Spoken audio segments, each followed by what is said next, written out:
بیگم افطاری کے انتظام میں کوئی کمی نہیں رہنی چاہیے۔ میں نے آموں کی پیٹی بمشکل نیچے رکھتے ہوئے بیگم سے کہا۔ بیگم نے کہا، آپ فکر نہ کریں، پچھلی بار بھی ایسے مزے کی افطاری کروائی تھی، آج تک آپ کے دوست تعریفیں کرتے ہیں۔ بیگم نے مجھے دیکھے بغیر روح افزا کی بوتل دودھ میں اڈیلتے ہوئے کہا، چکن بریانی، مٹن کڑھائی، بیف، شوارما، کباب، زردہ، نہاری، پکوڑے، سموسے، ملک شیک، یہ سب تیار ہو چکے ہیں، کھجوریں بھی منگوا لی ہیں، بس فروٹ کاٹنے والا رہ گیا ہے، آپ ذرا مدد کریں۔ کچھ ہی دیر میں افطاری کا سب انتظام مکمل ہو گیا اور ساتھ ہی ہم نے صحن میں سجے ٹیبل پر لگا دیا۔ دوستوں اور رشتہ داروں کی آمد کا سلسلہ بھی شروع ہو گیا۔ افطاری کا وقت ہوتے ہی سب نے افطاری کی اور خوشکپیاں کرتے کھانا کھا رہے تھے۔ سب کھانے سے فارغ ہو کر جزاک اللہ، ماشاءاللہ، زبردست، چس آ گئی، بہت مزہ آیا کہہ رہے تھے۔ میں ہاتھ دھونے کے لیے بیسن پر گیا۔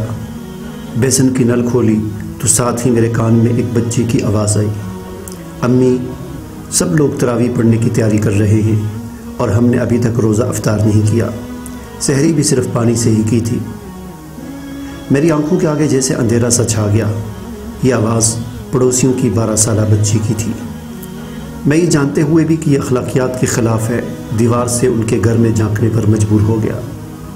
دیکھا تو وہ بچی اپنے ماں کے سر پر کھڑی تھی اور اس کی ماں چولہے کے پاس بیٹھی تھی۔ بچی بار بار کھانے کا مطالبہ کر رہی تھی۔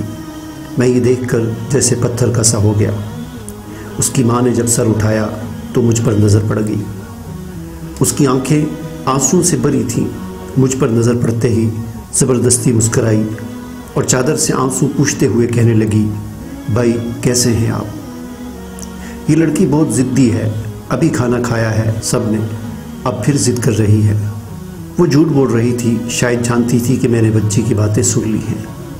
میں سوچ رہا تھا کہ افطاری کرتے وقت جو سب بار بار کھانے کی تعریفیں کر رہے تھے، وہ سب انہوں نے سنا ہوگا تو ان پر کیا بیتی ہوگی۔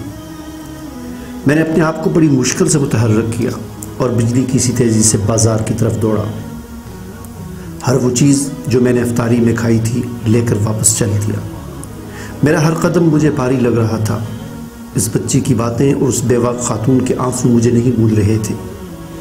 خیر، میں نے آدھے گھنٹے کا سفر 10 منٹ میں طے کیا اور آ کر دروازے پر دستک دی تو اسی بچی نے دروازہ کھولا۔ مجھ پر نظر پڑتے ہی اس کی آبدیدہ آنکھیں خوشی سے چمک اٹھیں۔ وہ واپس دوڑی اور شور مچانے لگی، دیکھو جاوید انکل کیا لائے ہیں۔ سب بچے میری طرف لپکے اور میں نے سارا سامان ایک طرف رکھ کے سب کو باری باری سینے سے لگایا اور پیشانیوں پر بوسے دیے۔ ان کی ماں یہ سب دیکھ کر بلک بلک کر رونے لگی، جیسے انسان کا ضبط ٹوٹا ہو۔ میں بھی اپنے آنسو نہ روک پایا۔ بچوں کا شور سن کر بیگم بھی دیوار پر آ گئی تھی اور یہ سب دیکھ رہی تھی۔ جب میں نے اس کی طرف دیکھا تو مجھے دیکھ کر مسکرائی اور اپنے آنسو پوچھنے لگی۔ میں نے سامان کھولا، بچوں کے ساتھ بیٹھ کر ان کو کھانا کھلایا۔ بچوں نے جی بھر کے کھانا کھایا۔ جب سب کھانا کھا چکے تو میں نے کہا، آپ لوگ آرام کرو۔ میں وہاں سے چلا اور مارکیٹ سے آ کر مہینے بھر کا راشن لیا اور دوبارہ ان کے گھر آیا۔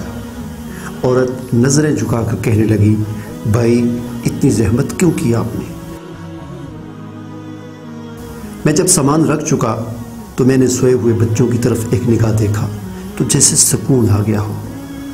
نکلتے ہوئے اس خاتون کی بڑی آواز سے میں نے سنا کہ بھائی خدا آپ کو کسی کا محتاج نہ کرے۔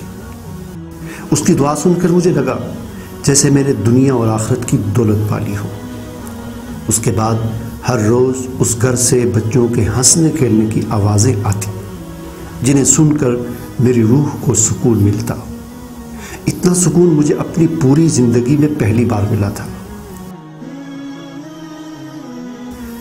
گھر پہنچ کر میں نے سجدہ شکر ادا کیا اور اللہ تعالیٰ سے رو رو کر معافی مانگی کہ یا اللہ مجھے معاف فرما، جو میں اب تک اس بات سے غافل تھا۔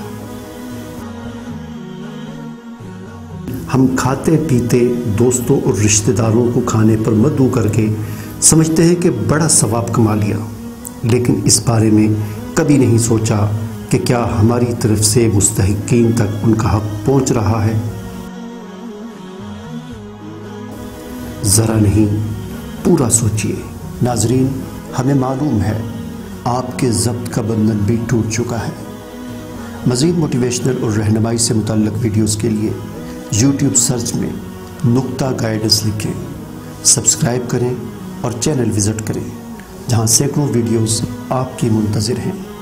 اس ویڈیو کو شیئر ضرور کریں، ہو سکتا ہے آپ کے شیئر سے یہ بات کسی کے دل میں اتر جائے۔ مجھے اجازت دیجیے، اللہ حافظ۔